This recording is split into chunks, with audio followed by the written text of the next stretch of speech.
Shikues nderuar, ju përshëndes, jemi së bashku me lajmet kryesore. Drejtuesi politik i koalicionit Euro-Atlantik Lulzim Basha ka reaguar në lidhje me foton ku Elvis Roshi shihet duke bërë fushat për Partinë Demokratike.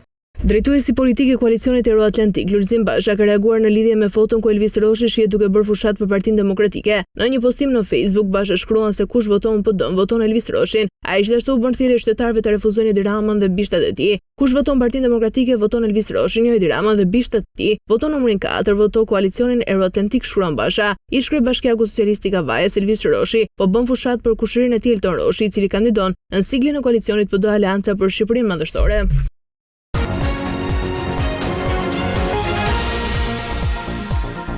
GKK ka dënuar me 4 vite shellirie Muhamet Manollarin, akuzuar nga SPAK për financim terrorizmi. Hetimet për Manollarin u mbyllën nga SPAK në mars 2024. GKK ka dënuar me 4 vite shellirie Muhamet Manollarin, akuzuar nga SPAK për financim terrorizmit. Hetimet për Manollarin u mbyllën nga SPAK në mars 2024. Sipas SPAK, babai i pandeurit Muhamet Manollari, Mehdi Manollari, është larguar në maj të vitit 2013 nga Shqipëria për në Siri duke bërë pjesë e organizatës ISIS, e listuar si organizatë terroriste nga Këshilli i Sigurimit të Organizatës të Kombeve të Bashkuara. Në nëntor të vitit 2016, Mehdi Manollari është futur në listën kombëtare të personave të shpallur për financim terrorizmit. Nga hetimet ka rezultuar se në nëntor të vitit 2018, i pandeuri Muhamet Manollari ka transferuar nëpërmjet një institucioni që ofron shërbime të transfertave monetare shumën prej 864 euro në favor të një shtetasi sirian me qëllim për t'ia dërguar babait të tij Mehdi Manollari, i cili në atë kohë ndodhej në Siri dhe ishte pjesë e organizatës terroriste ISIS. Sipas SPAK, Mehdi Manollari besohet të ketë vdekur në vitin 2019. Zbardhen detajet të reja nga vrasja në lokalin Kobra City në Kosovë. Autori Dritan Hoxha vrau një 31 vjeçar nga Kuksi dhe plagosi një 27 vjeçar.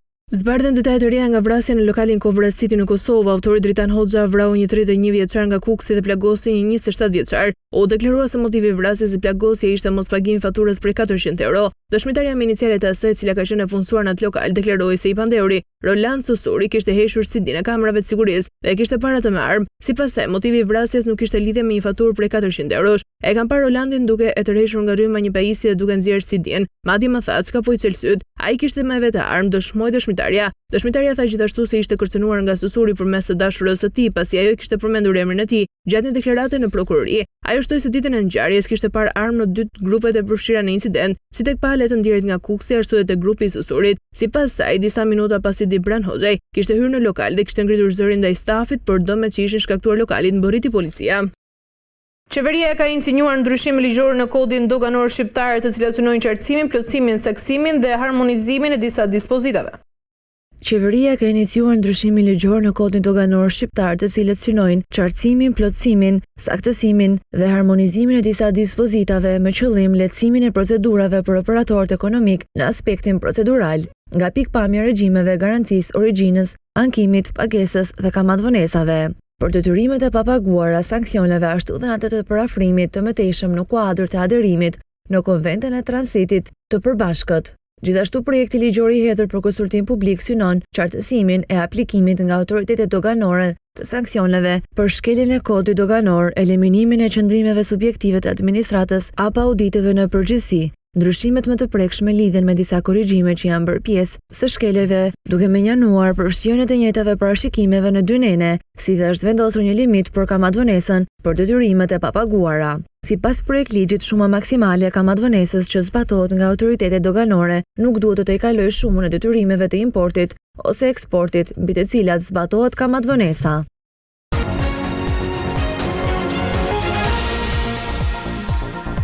Kuvendi i Kosovës së Martën ka dështuar të konstituojë përbërjen e legjislaturës së re, e cila ka dalë në zgjedhje parlamentare që u mbajtën më 9 shkurt. Vazhdimi eventual i mbajtjes së qëndrimeve të kundërta dhe të ngurta politike nga lëvizjeve të vendosje në një renancë të 3 partive që deri tani kanë qenë opozit, Partisë Demokratike të Kosovës, Lidhjes Demokratike të Kosovës dhe Aleancës për Ardhmërinë e Kosovës në anën tjetër, mund të bllokojnë procesin e konstituimit të Kuvendit të Kosovës, thonë njohësi zhvillime politike në Kosovë. Kuvendi i Kosovës së Martën ka dështuar të konstituojë përbërjen e legjislacionit të ri, e cila ka dalë nga zgjedhjet parlamentare që u mbajtën më 9 shkurt. Deputetët e zgjedhur nuk arritën të kalonin pikën e parë të rendititës miratimin e raportit Komisionit përkohshëm për verifikimin e mandateve dhe quorumit.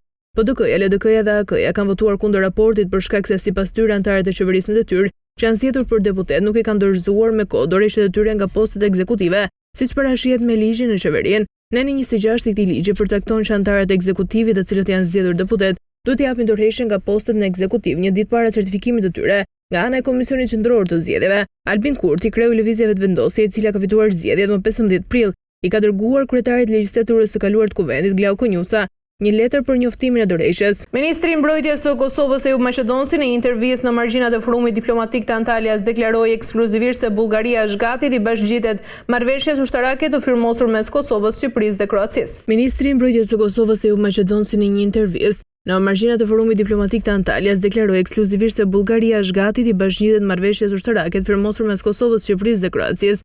Maqedonsi tha gjithashtu se pret që edhe vendet të tjera të rajonit të bashkohen kësaj marrëveshje.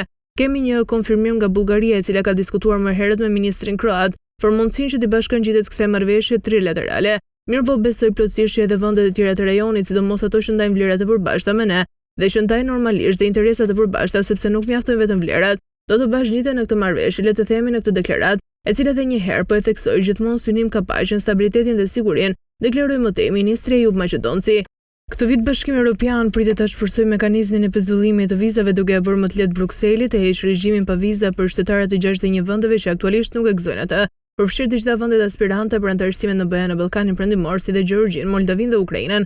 Propozimi për të shtuar më shumë arsye në mesin e atyre ekzistuesve për pezullimin e udhëtimit pa viza ishte insinuar nga Komisioni Evropian që në vitin 2023 dhe Këshilli i BE-s, i cili përfaqëson 27 vende anëtare, e miratoi qëndrimin e tij për këtë çështje një vit më parë. Megjithatë, për shkak të zgjedhjeve parlamentare europiane në qershor të vitit 2024 dhe ngarkesës së madhe legjislative, Parlamenti Evropian vetëm së fundmi ka marrë mandatin për të negociuar.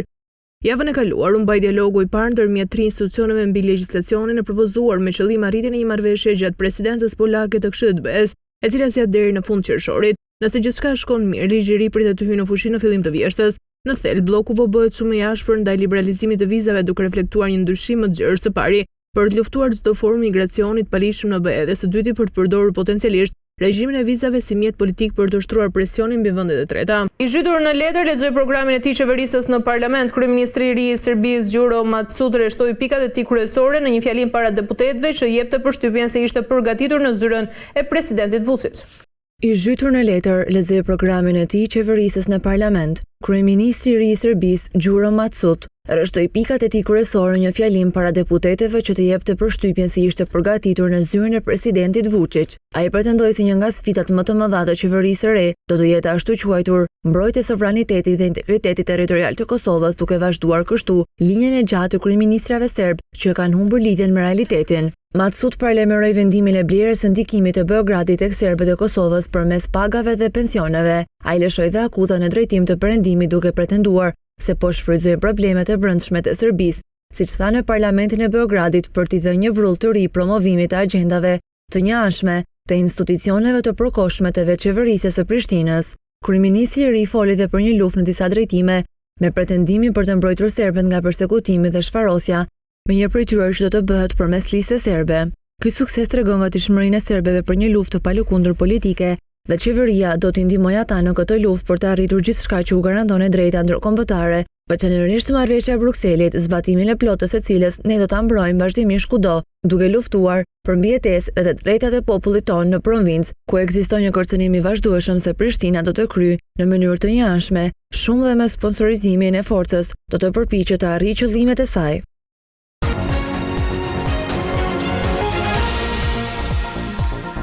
Një zyrtar i lartë i Hamasit ka deklaruar për agjencinë AFP se me shumë gjasa lëvizja palestineze do t'japë përgjigjen e saj brenda 48 orëve ndaj propozimit të fundit të Izraelit për një armëpushim të përkohshëm. Një zyrtar i lartë i Hamasit ka deklaruar për agjencinë AFP se me shumë gjasa lëvizja palestineze do të japë përgjigjen e saj brenda 48 orëve ndaj propozimit të fundit të Izraelit për një armëpushim të përkohshëm dhe lirimin e pengjeve. Sipas burimeve zyrtare, propozimi është dorëzuar Hamasit, ndërsa një delegacion i Hamasit pritet të udhëtojë në Katar për të vijuar negociatat indirekte me Izraelin. Lirimin e 10 pengjeve izraelite në këmbim të një armëpushimi 45 ditor, lirimin e 100 palestinezëve të dënuar me burgim të përjetshëm, lijimin e ndihmave humanitare në rripën e Gazës, të bllokuar nga Izraeli për më shumë se një muaj, por thelbi i konfliktit mbetet pezull. Hamasi ngul këmbë që çdo marrëveshje të përfshinjë ndërprerje përfundimtare të luftimeve dhe tërheqje totale të trupave izraelite, ndërsa Izraeli nuk është i gatshëm të pranojë fundin e luftës pa shpërbërje totale të Hamasit. Një element tjetër delikat në këtë draft marrëveshje është kërkesa për çarmatosjen e Hamasit, të cilën zyrtarët e lëvizjes palestineze kanë refuzuar kategorikisht. Kjo nuk është vetëm një vije kuqe, por 1 milion vija të kuqe, tha një përfaqësues i lartë. Europa po futet në një epokë katastrofash klimatike, teksa viti 2024 shënoi vitin më të nxehtë në historinë e kontinentit. Europa po futet në një epokë katastrofash klimatike, teksa viti 2024 shënoi vitin më të nxehtë në historinë e kontinentit, sipas raportit rënditës të publikuar nga Shërbimi i Klimës. Kopernikusi BE-s, 45% e ditëve ishin shumë më të ngrohta se mesatarja historike, ndërsa 12% ishin më të nxehta ndonjëherë të regjistruara. Pasojat janë dramatike. 400.000 qytetarë të prekur nga stuhitë dhe përmbytjet, të paktën 335 viktima, dëm ekonomike që kapin shifra marramendese prej 18 miliardë eurosh. Në këtë raport realizuar nga 100 ekspertë të klimës, theksohet se Evropa po ngrohet dyfish më shpejt se sa mesatarja globale, duke e kthyer kontinentin në një pikë të nxehtë të krizës klimatike. Akullajat në Skandinavi dhe Svalbard kanë pësuar shkryerjen më të madhe të regjistruar ndonjëherë, ndërsa valet e të nxehtit, përmbytjet dhe stuhit janë bërë të përditshme. Ekspertët paralajmërojnë me alarm edhe një rritje prej vetëm 0.5 gradë Celsius mund të përkthehet në më shumë viktima, më shumë varfëri dhe një të ardhme të errët për planetin. Në një vizitë papritur dhe simbolike, sekretari i ri i përgjithshëm i NATO-s Mark Rutte udhëtoi të martën drejt Odesas, ku u takua me presidentin e Ukrainës Volodymyr Zelensky.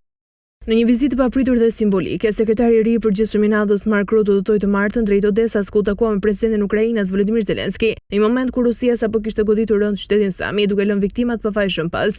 Populli i Ukrainës ka duruar tepër. Sulmi në Sami është një gjurmë e tmerrshme e agresionit rus. NATO do të qëndrojë fort për krah Ukrainës, deklaroi Rutte me një ton të vendosur në rrjetet sociale. Por ajo që të rënditi më së shumti ishte deklarata surprize e Rutte. Në mbështetjen shtytjen e presidentit Trump për paqen, në një kohë kur Europa dritet nga tensionet e SBA-s, luajnë me balanca diplomatike, Rutte duket se po jep një dritje shile qasjes së re të Washingtonit, por nuk le pa përmendur as plagët që Rusia po hap çdo ditë në Ukrainë. Ne me kaq shpembyllim të nderuar teleshikues, bashkëhemi sërish në edicionin e radhës.